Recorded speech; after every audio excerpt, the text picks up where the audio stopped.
Hello, I'm Trader Bobo. We're talking about trend-based fib extensions today. This is part 5 of trading concepts. Part 3 we talked about fib retracements.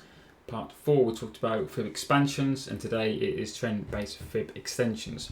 So we're using the same numbers. If you haven't seen part 3 or 4, go back and have a look. We are looking at the 1.618.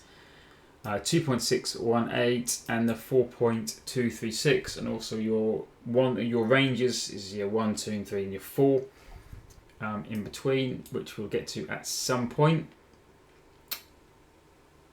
Maybe a quick recap might be helpful. So if we are looking at a bullish move, which everyone wants to see, you're making higher highs and higher lows. The tools we have at our disposal from part 3, we are looking at fib retracements to see how far this retraces back down before your next impulse move up. And if you violate at the bottom of the fib pull, you'll then be going into an expansion, which is part 4. You have another tool which you can use. So how do you find where this is going to go? You may have previous price action on this side, so there might be a previous pivot point, previous SR level, previous something, but a lot of the times you might be in price discovery. So where is your target? Where is your price going to go? So trend-based fib extension is handy.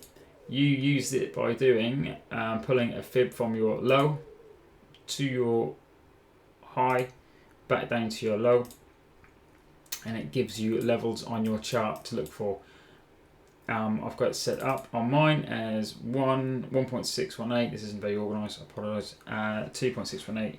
Again, your ranges, and there's more and more you can fill on your chart, which I haven't. If it expands more, then I'll add it, but I'll do it as and when. So what is your 1? What does your 1 mean? Let's make this look nice. Your 1, or what is classed sometimes as your 1-to-1 extension, is your distance from your first impulse move from your low to your high. I'll try to get as accurate as I can.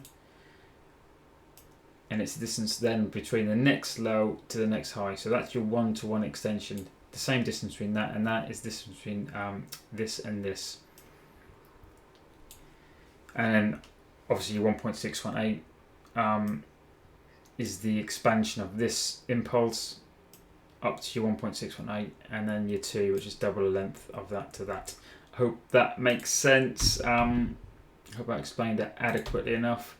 Let's have a little look at a little bit at some price action to see if I can help explain it better. So going back to this one here, in part 3, you had your golden pocket retracement. You then went into your fib expansion when you went from this low here to the high. You went through the golden pocket and moved into the expansion. I'll get rid of some numbers to make it tidy. And we talked in part 4 about going into your 618. Did you have any other confidence of why this could have bounced at your 618? We talked about your bigger fib pull from your low to your high, or your covered low to your high. Really close to your 0.5, your halfway point of the whole range. I'll get rid of it for now because I don't want it to be too cluttered. What other confidence did you have down here? So if you pull your fib trend to your trend-based fib extension, and you go whichever way it travels. So we are bearish, so you're going from your high to your low to your high. It will give you your next low. If you're the other way around, you go from your low to your high to your low, and that will give you your expansion or your extension up. So going from your high down to your lowest low, and back up to your high. So again, really good confidence at this level. Your 0.5 was about here on this low of the whole range. You hit an expansion of this impulse move up down to 1.618, and then your 1-to-1 extension, which is your distance between there to there, is the same distance from there to there, and also a really big number at 11,500.